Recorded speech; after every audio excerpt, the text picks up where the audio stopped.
For the first 37 years of my life, I was chasing something very elusive, significance. It wasn't necessarily that I wanted everyone to see me as an important person, it was that I wanted to be a person who's making a difference. I wanted God to be pleased with me. Multiple times, people had talked to me about calling, claiming they spoke for God. I was to be a pastor, a youth pastor, or a worship pastor. Yet those opportunities never came to me in an official form. When I first moved to Calgary, I remember saying that I was going to be a pastor of the invisible church. I didn't really know what that meant.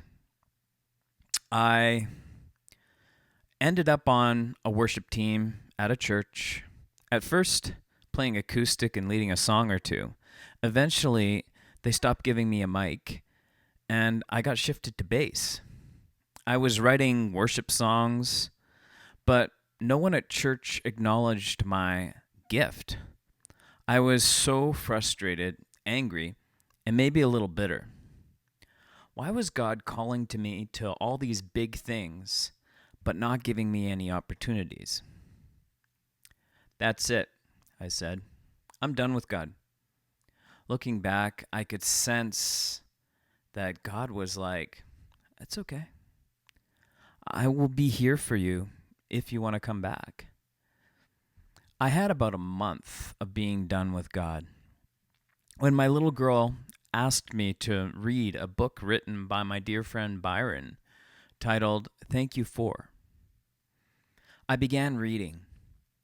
Thank you for family, new and old, a nose to sniff, and eyes to see. As I read, I remembered Byron reading his book to me in hospice while battling cancer and near the end of his life. Byron was such a positive person. He was a guy who had been through so much and was real about how hard it was. Yet, here he was reading this book to me. Remembering that, I thought, what the hell's wrong with me? What am I complaining about? This brought me on a road back to my faith. It was later, at a men's retreat, that I began to understand the root of my problem. Rob Neuschwander was speaking, and he said he was taking some psychology courses. He said he went to the profs, and he was like, I'm going to complete this course and everything, but I don't believe in behavior modification, which was one of the things they were teaching him in the psychology course. Why? Said the prof. He replied, toothpaste. I'd imagined the prof looked kind of puzzled. And he continued, if you have a tube of toothpaste and you squeeze it, toothpaste comes out of the top. You put the cap on and you squeeze it, but then you'll find that it's leaking out of another hole. So you patch that hole and you squeeze it again and it leaks out of another hole. There are endless holes. The question is, what is the toothpaste? He challenged us to ask the Holy Spirit what our toothpaste was. What was the root of our dysfunction?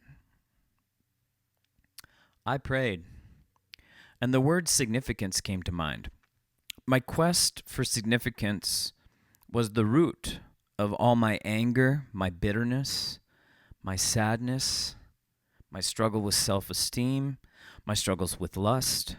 My child, he said, you are already significant. Before I had done a thing, I was significant.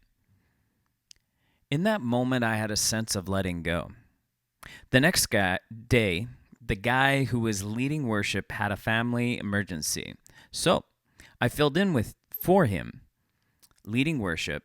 And the weird thing was I had already laid down that part of me that thought such a role would make me more significant.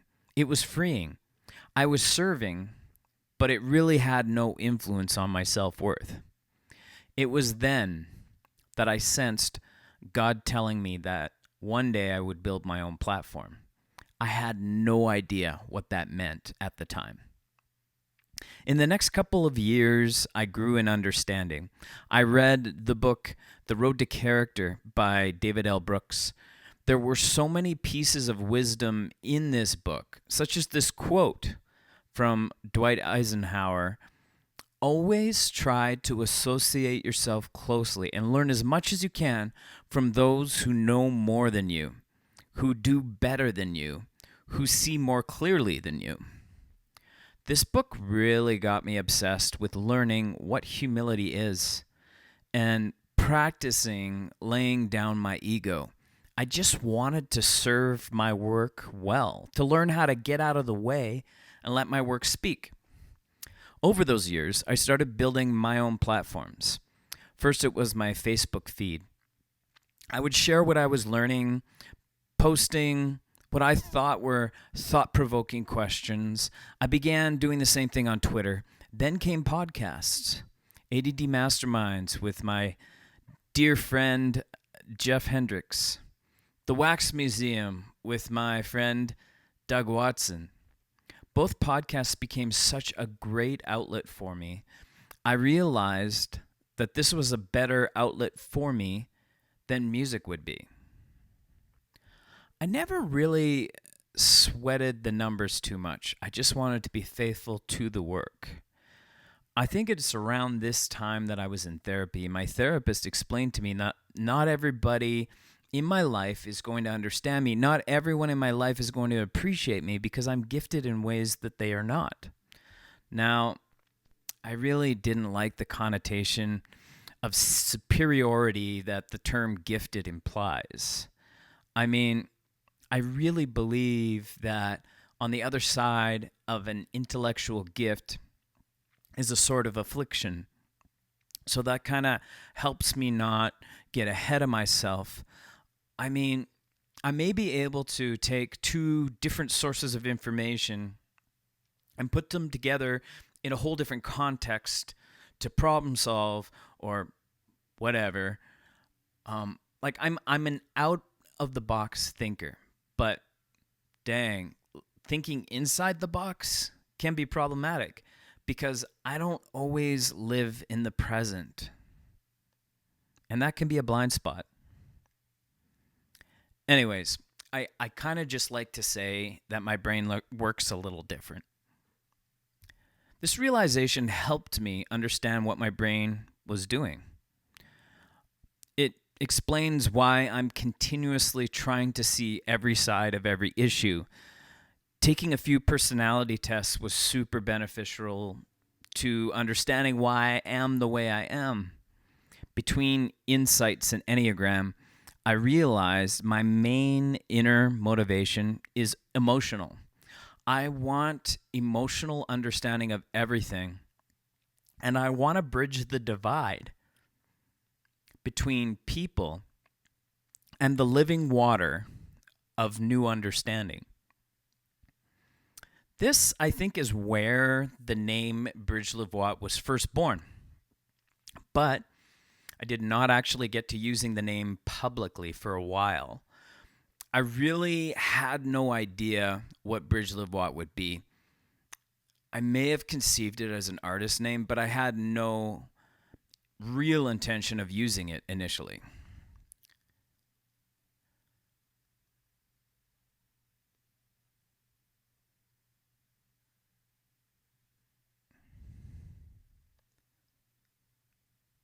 Part of this growth into the understanding of humility and the practice of humility was understanding of Sabbath.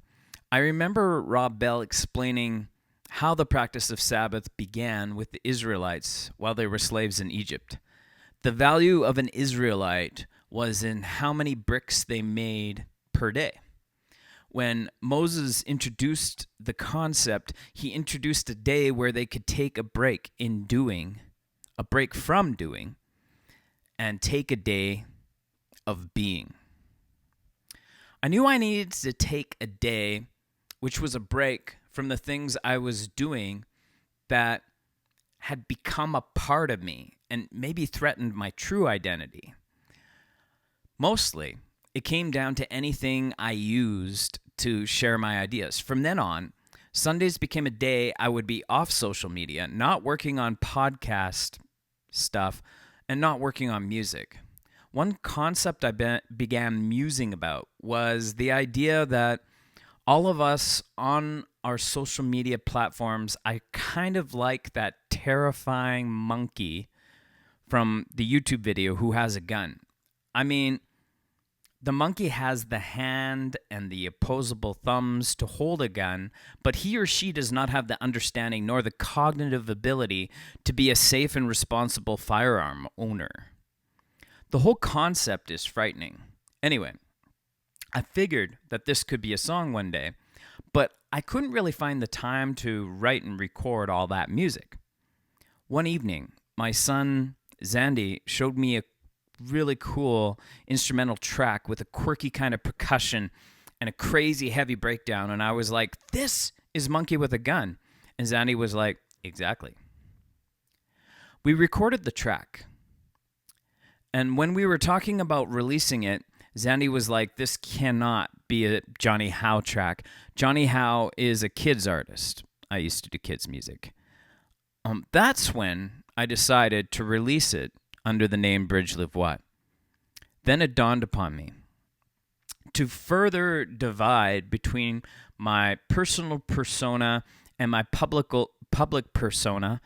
I would be Bridge Livwat on my socials and in my podcast. And you know what? I love being Bridge Livwat. I want to bridge to living water in all I do. But in my day-to-day, it's nice to lay down that moniker and just be John Howie at home, at work, and on my Sabbath, to just be present and be. We followed up the single Monkey with a Gun with an entire album, Uncaged, which delves into becoming uncaged spiritually, ideologically, and artistically. A second album, Green, has been recorded, which delves into envy, greed, and growth. I'm very excited about this next release when Zandy Veda finally gets this stuff mastered and make it sound as good as it possibly can before we release it. Anyway, I just hope that my work is somehow bridging you to living water. Much love, everybody.